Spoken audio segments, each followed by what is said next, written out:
रागिनी, रागिनी उठो बेटा, जल्दी करो, आज इंटरव्यू है ना तुम्हारा, खड़े हो जाओ।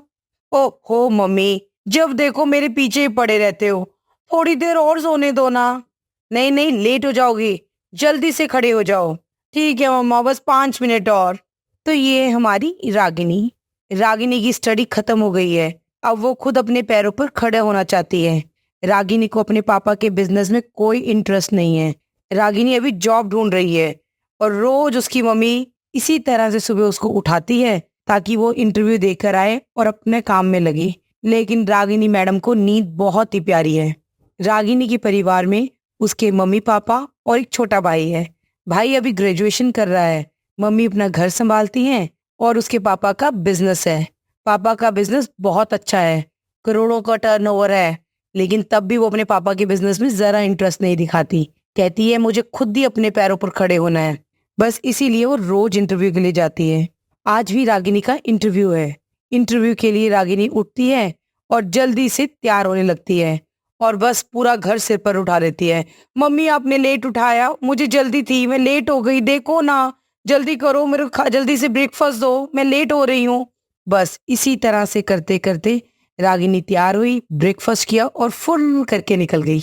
आज रागिनी का इंटरव्यू एक ऑफिस में था और उस ऑफिस के जो सीईओ है वो बहुत ही सख्त है। वो जल्दी से किसी को भी सिलेक्ट नहीं करते, बहुत सारे स्टेप्स के बाद जाके सिलेक्शन होती है। रागिनी भी आज बहुत टेंशन में थी। वो चाहती थी कि वो इसी कंपनी को ज्वाइन करे, लेकिन मैडम की लेट लतीफ़ी हर जगह उसके आगे आ जाती थी। इंटरव्यू शुरू हो चुका था और रागिनी मैम का अता पता ही नहीं था। जैसे ही रागिनी ऑफिस में पहुंची, उसने लिफ्ट का बटन दबाया। लिफ्ट जैसे ही खुली, मैडम जी किसी से टकरा गई और भला बुरा शुरू हो गई। आपको दिखाई नहीं देता मैं लेट हो रही हूँ, आज मेरा इंटरव्यू और टकरे मार रहे हो, देख के नहीं चल सकते क्या? अगर लिफ्ट यूज करनी नहीं आती तो सीढ़ियों से जाया करो, मेरा भी टाइम खराब कर रहे हो। मगर रागिनी मैडम एक बारी बोलना शुरू करती है तो देखती कहाँ है, आगे उसी कंपनी का सीईओ खड़ा है जहाँ रागिनी इंटरव्यू देने गई है। ये सीईओ कोई और नहीं, ऋषभ है। आगे जाके देखते हैं कि रागिनी और ऋषभ की लाइफ में क्या क्या होता है।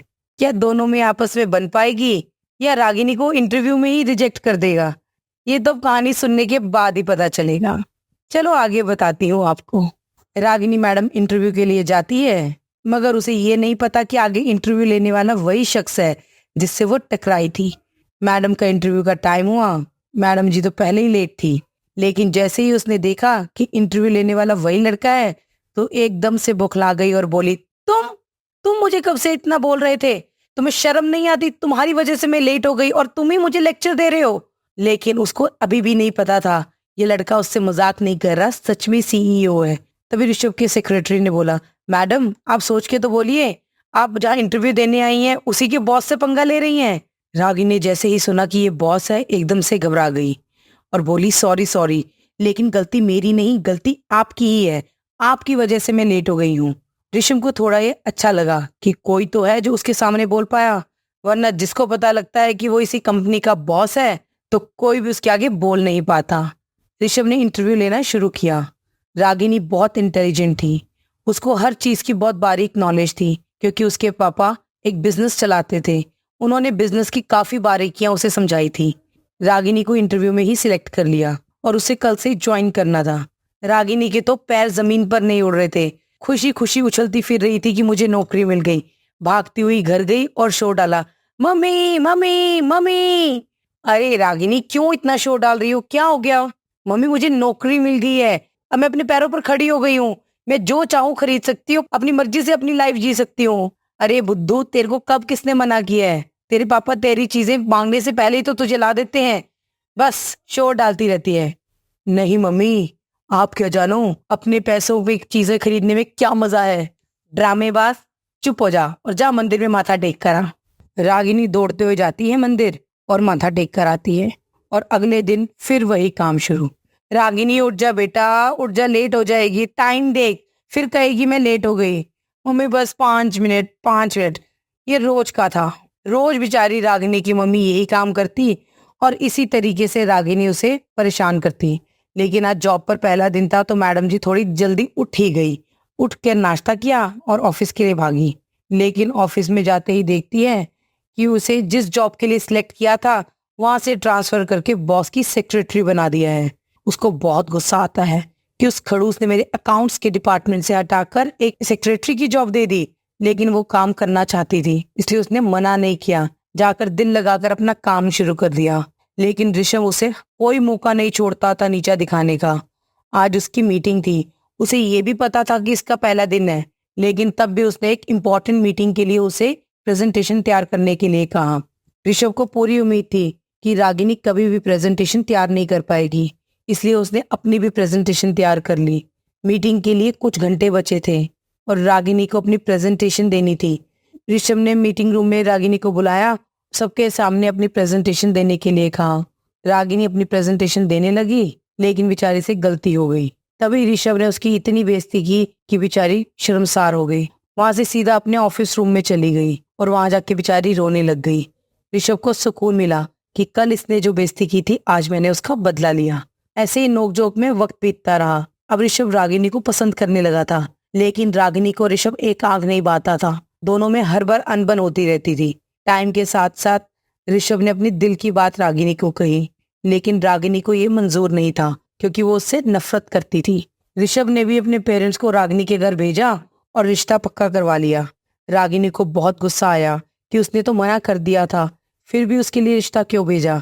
रागिनी ऋषभ से बोली कि तुम्हें समझ नहीं आता, मुझे तुम पसंद नहीं हो, फिर भी तुम मेरे पीछे पड़े हो।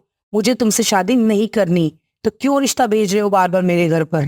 लेकिन रागिनी के माँ बाप को ये रिश्ता बहुत अच्छा लगा और उन्होंने जल्दी से इस रिश्ते के लिए हाँ कर दी। फिर दोनों की घर वालों ने मिलकर शादी की डेट तय कर दी। देखते ही देखते वो दिन भी आ गया और दोनों की शादी हो गई। ऋषभ तो बहुत खुश था, लेकिन रागिनी कभी भी ऋषभ से शादी नहीं करना चाहती थी, इसलिए उसने ठान लिया कि अब वो इस चीज का बदला लेगी। टाइम टू टाइम वो ऋषभ को तंग करती रहती, जब देखो उसके पीछे पड़ी रहती, अपना रोब झाड़ती रहती और यही कहती रहती कि मुझे तो तुमसे शादी करनी ही नहीं थी, अब तुमने की है तो भुगतो। बेचारा वो क्या करता, अपनी पसंद के आगे हार गया था। एक दिन तो रागिनी ने हद कर दी और कहने लगी मुझे तो अपनी फ्रेंड्स के साथ सिंगापुर जाना ही जाना है। लेकिन ऋषभ कहता कि नहीं, अभी हमारे घर में फंक्शंस हैं, तो तुम कैसे जा सकती हो, तुम्हारी ननद की शादी है कि तुमने अपनी जिम्मेदारी नहीं संभालनी। तो रागिनी ने गुस्से में कहा मैंने थोड़ी ना कहा था मुझसे शादी करो, अगर शादी की है तो मेरे खर्चे भी तो उठाओ, मैं क्यों तुम्हारे फंक्शनों में खड़ी हूँ। रागिनी बहुत ज्यादा तंग कर रही थी, बात बात पर नीचा दिखाना, घर का कोई काम ना करना, जब देखो अपनी फ्रेंड्स के साथ घूमने फिरने जाना, यहाँ तक कि उसने ऑफिस जाना भी बंद कर दिया था।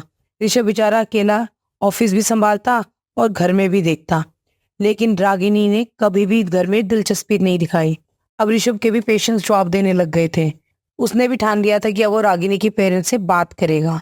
एक दिन ऋषभ ने रागिनी को बिना बताए उसके पेरेंट्स को घर पर बुला लिया और उन्हें सारी बात बताई। रागिनी को बहुत गुस्सा आया कि ऋषभ उसकी बेइज्जती उसके पेरेंट्स के सामने कर रहा है, लेकिन रागिनी ने तब भी अपना एटीट्यूड नहीं छोड़ा। वो इसी घमंड में थी कि ठीक है जो करना है मैंने करना है, अगर तुम चाहो तो मम्मी पापा को जो मर्जी बोलो। लेकिन रागिनी के पापा बहुत समझदार थे, तो उन्होंने उसे प्यार से समझाया बेटा जब शादी होती है तो दो बच्चे नहीं दो परिवार मिलते हैं, अगर तुम इसी तरह से रहोगी तो दोनों परिवारों में भी डिफरेंस आएंगे, और तुम जानती हो कि हम दोनों की आपस में बिजनेस डीलिंग भी है। क्या तुम चाहोगी कि तुम्हारे पेरेंट्स को काम में भी और घर में भी दिक्कतें आए।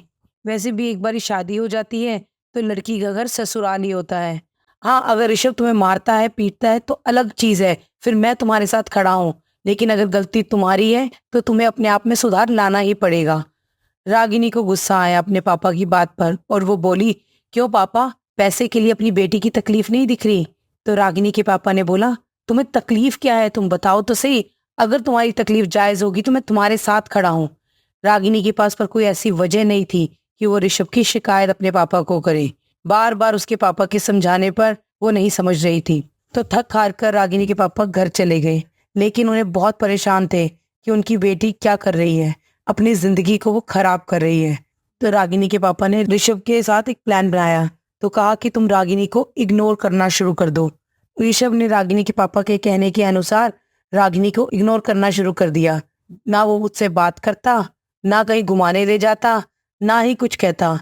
रागिनी को अभी बात खलने लगी थी, तो उसने सोचा कि ऐसा क्या हो गया, कहीं ऋषभ की जिंदगी में कोई लड़की तो नहीं आ गई जिसकी वजह से वो मुझे इग्नोर कर रहा है। रागिनी को अपने आप को सुधारना शुरू कर दिया। थोड़ा टाइम बीतता गया, रागिनी अपने आप को बदलना शुरू हो गई। वो हर टाइम ऋषभ के आगे पीछे घूमने लगी कि ऋषभ उसका ध्यान रखे, लेकिन ऋषभ ने उसको इग्नोर पूरी तरह से कर दिया। उसे ये बात नागुजारा थी, तो उसने ऋषभ से लड़ाई की ताकि शायद ऋषभ उसकी ओर ध्यान दे, मगर नहीं, ऋषभ ने उसकी ओर बिल्कुल भी ध्यान नहीं दिया। इसी तरीके से कुछ महीने बीते। रागिनी अब ऋषभ से अच्छा बिहेव कर रही थी। अब वो अपनी जिम्मेदारियां समझने लगी थी, घर के काम करने लगी थी। एक दिन फिर ऋषभ ने रागिनी के पापा को घर पर बुलाया, तो रागिनी के पापा ने कहा, बेटा जब मैं तुझे समझा रहा था तूने मेरी बात नहीं सुनी। बस हमने इसीलिए एक गेम खेली थी तेरे साथ, ताकि ऋषभ तुझे इग्नोर करे और तुझे ऋषभ की वैल्यू समझ में आए। बेटा दोस्त यार तो सही हैं, वो एक टाइम तक ही साथ अच्छे लगते हैं, लेकिन जब शादी हो जाए तो अपनी जिम्मेदारी अपने परिवार को भी समझना चाहिए। जहां तुम्हारी ज्यादा जरूरत है वहां खड़े रहो, कभी भी गलत बिहेव मत करो। ये मत सोचो हम दूसरे को नीचा दिखाकर ऊंचे उठ रहे हैं, बल्कि हम दूसरों की नजरों में और गिरते जा रहे हैं। अपने बिहेवियर से ही हम अपने परिवार की सोच और परवरिश दिखाते हैं, और उम्मीद करता हूँ कि आज के बाद तुम ऋषभ के साथ खुश रहोगी। रागिनी को अब अपनी गलती का एहसास हुआ, तो उसने ऋषभ से और अपने पापा से माफी मांगी और खुशी खुशी अपनी लाइफ जीने लग गई। उम्मीद करती हूँ आपको मेरी आज की कहानी अच्छी लगी होगी, और आप इसे लाइक और शेयर जरूर करेंगे और कमेंट करके बताएंगे आपको हमारी कहानियां कैसी लग रही हैं। मिलते हैं आपसे नई कहानियों के साथ, तब तक के लिए टेक केयर, बाय।